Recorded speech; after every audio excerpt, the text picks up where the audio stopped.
Hello sa ating mga kapiso wifi natin dyan at mga kapito-P player na rin.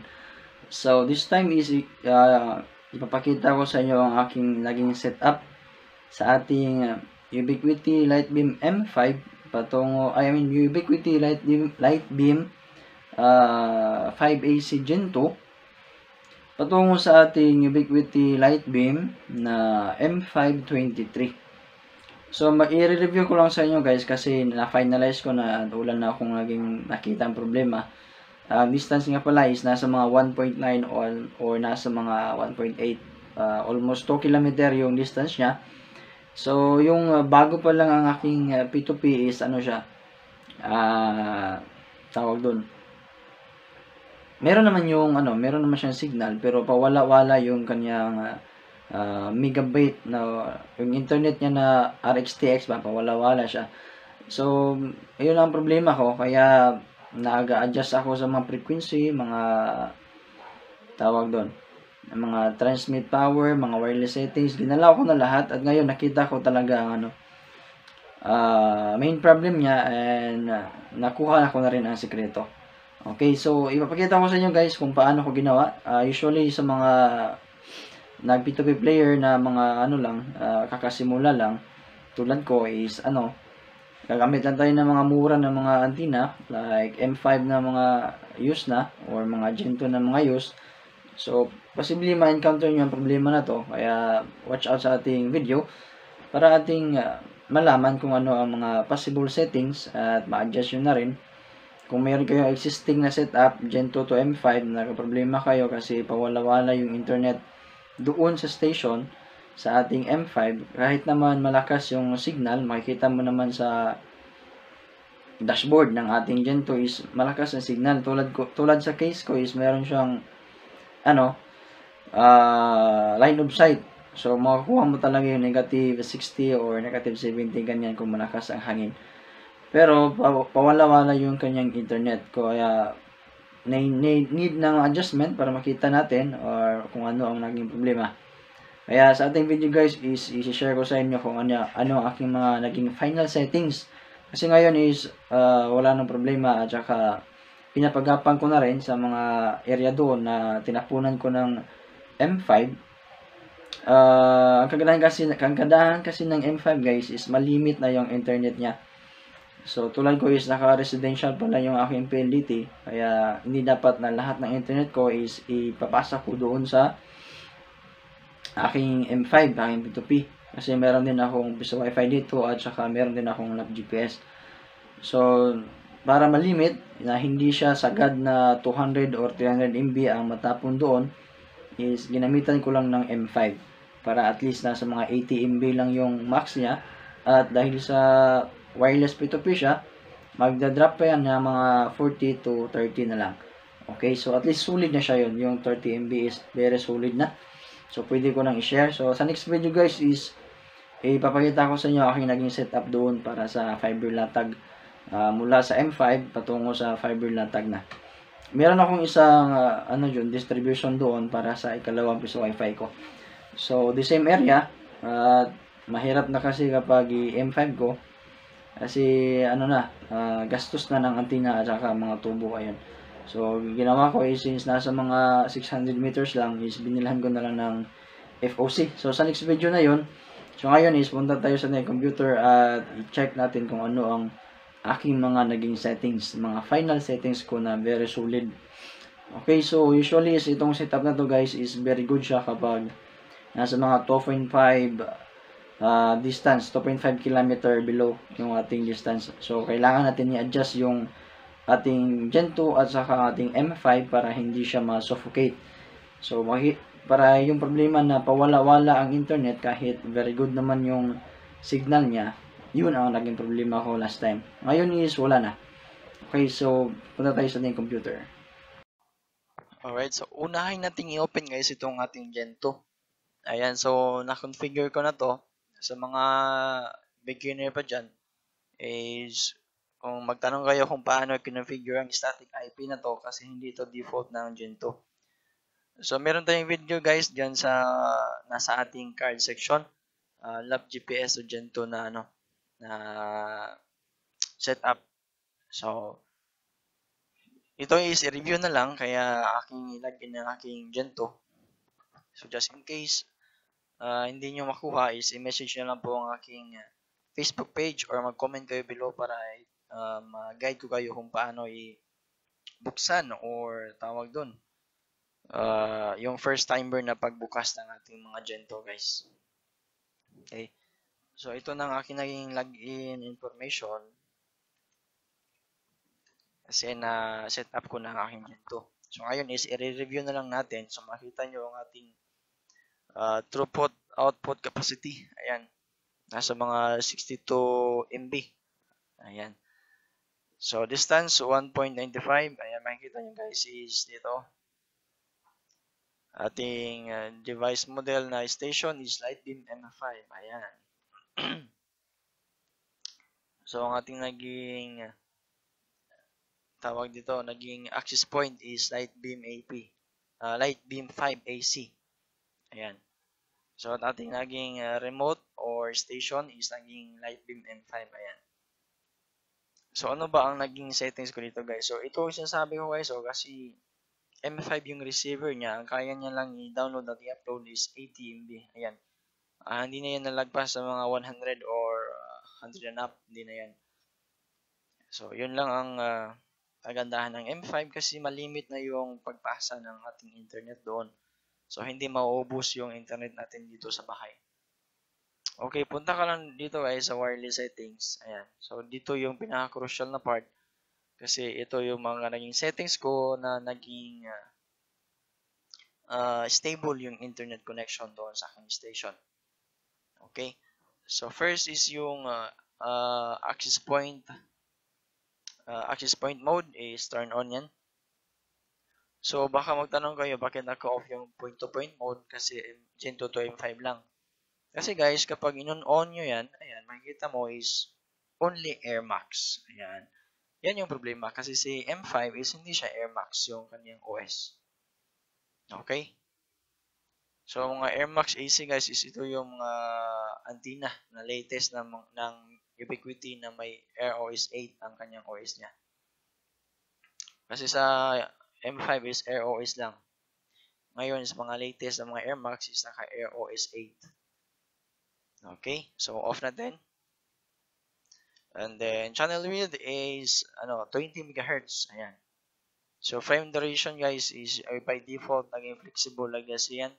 So select nyo ang flexible. Ayan. On of course, yung ating sender frequency is nasa mga 5.5 up dapat sa ating Gen 2. So kayo na bahala, nasa mga 5.6 or 5.7 ganyan. Basta hindi lang siya 5.4 below. Yun ang advisable guys. Mag-work naman yan sa ibang frequency. Kayo na bahala. Basta ganyan yung advice ko, nasa mga 5.5 up. So antenna is meron itong choice na negative 6. Ayan. So kapag yung negative 6 mo dyan is mas mababa yung dito. Mas mababa yung throughput output niya. Okay. So, para ma-max yung 80 MB is ginawa ko negative 23. Ayan.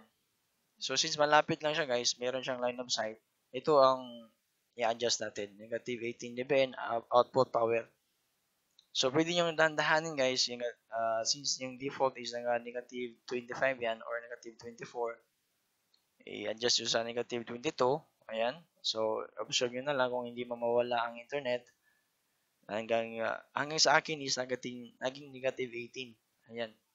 So, kapag ginawa ko yung negative 17 or 16 is mababa na yung kanyang throughput output dito guys. Ayan. So, mababa yung, kahit yung signal natin is goods naman, makikita mo negative 64 at saka negative 65. Ayan. So, ayun. So, hanggang negative 18. Okay, so in case nyo, kung malapit lang talaga ang kanyang pagtatapunan nyo, i-adjust nyo sa mga negative 10. So kung distance is nasa 300 meters lang, ayan, sobrang lapit lang, adjust nyo sa itong output power. Malakas kasi itong kasi 5AC Gen 2. advisable talaga siya na pang station antenna galing sa ating mga high-powered power beam, mga lap 2020, mga lap GPS, ayun. Yung mga point to multi-point function. Okay. Kaya itong Gen 2 is advisable siya talaga siya kapag may merong mga harang na mga puno. Kaya adjust natin yung power niya kasi meron namang line of sight at saka ang ating receiver antenna is M5. Okay, so password, ayan. So, okay na yan. Dito sa advance is naka-disable itong AIRP limit, ayan. Okay, so save changes nyo lang. So, ito yung aking pinaka settings ng ating Gen 2, guys. Sa network is itong static IP. Ang network mode is Bridge. Ayan, static IP. At makikita mo ang ating IP address dito. Host na 102 is ating naging login IP para ma-access si Gen 2. Okay. Ito kasi yung ito kasing gateway na to is ito yung aking gateway, PPOE gateway para sa galing sa ating Microtech. Kaya para ma-access ko ang ating mga antenna is ginawa kong gateway na rin is sa ating mga Gen 2, sa ating mga antenna para nandito ako sa bahay, ma-access pa rin natin yung mga remote antenna natin. Ayan, so IPv6 disabled. So dito sa system, off updates, at saka ito time zone. Bakit bumalik? Dapat plus 8 to eh. Ayan. Plus 8, Beijing. Kasi ito ang pinakamalapit na time zone sa ating Pilipinas. Ayan. So, ito lang guys ang ating naging settings. So, ngayon is punta naman tayo sa ating Gen 2. M5.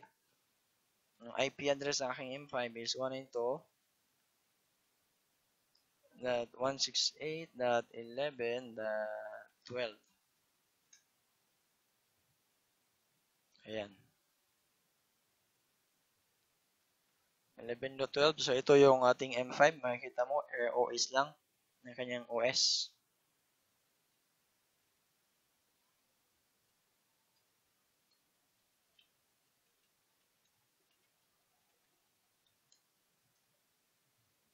Ayan. So, ayan. M5 siya. So, ito ang kaniyang dashboard. Makikita mo is yung signal strength. Ayan. Negative 63. Negative 62. Ayan. Ito yung sinasabi ko guys. So, kapag hindi stable yung or overpowered or nasuffocate yung ating M5, itong TXRX na to is minsan 0 yan. Pag speed test mo sa window mo or sa kung meron ng router doon sa M5 nakasalpak, wala, 0 rin. Ayan, so ito yung sinasabi ko guys na kapag hindi mo in-adjust yung transmit power ng ating mga wireless, ito yung bawala-wala. Ayan, so dito sa ating M5 guys is syempre yung sa wireless mode, station siya. Saka yung SSID is select ka lang dito sa kanyang na search. O, ito yung sinasabi ko guys, si Moscow, dito pala yung aking Gen 2. Yung radio mode niya is Air Max AC. Okay? So, select nyo lang and then lock to AP. Ito yung kaya naging SSID natin is Moscow. Ayan. Addict kasi tayo sa Mobile Legends guys. Kaya huwag kayong magingay. Okay, so channel width. Ito nga pala yung naging setting ng aking M5 guys. Baka malinto kayo sa ating video. So, M5 na tayo. Wireless settings. Ayan, station. Tapos, 20 MHz. Tapos, ito, tinry ko na itong negative 3. Pangit. Pangit na resulta kaya negative 23 tayo. Yan. So, output power niya is naging 18 din. Usually is nasa mga 24 dito.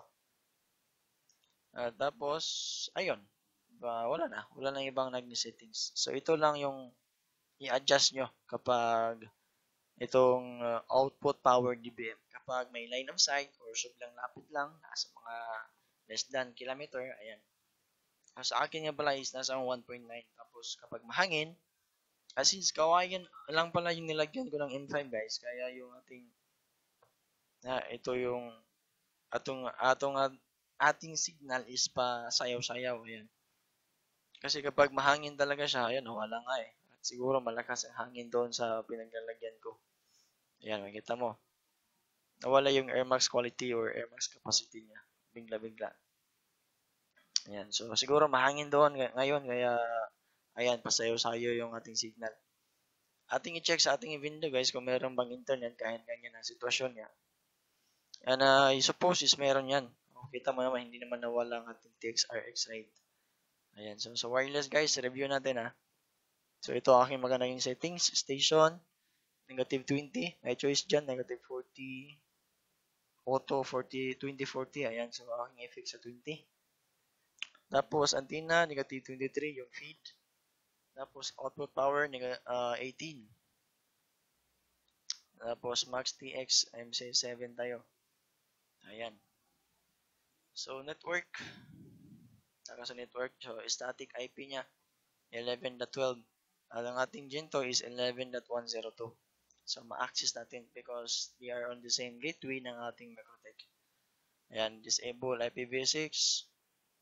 Ayan, so wala na tayong ibang settings. So doon lang sa wireless guys ang ating main settings talaga. Ayan, disable lang updates. Time zone, ayan, okay na siya. So ganyan lang guys. And ipakita ko sa inyo. Oops, wala nga pala tayong internet. Nagluko si PLDT guys. Pasensya na.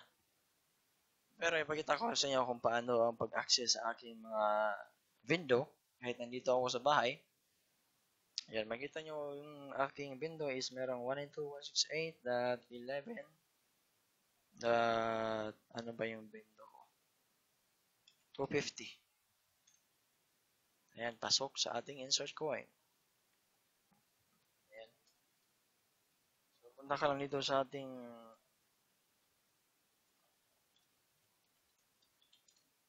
password. Password agad, pasok.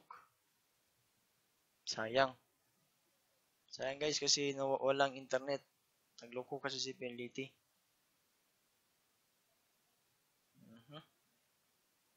Kaya walang result ang ating speed test.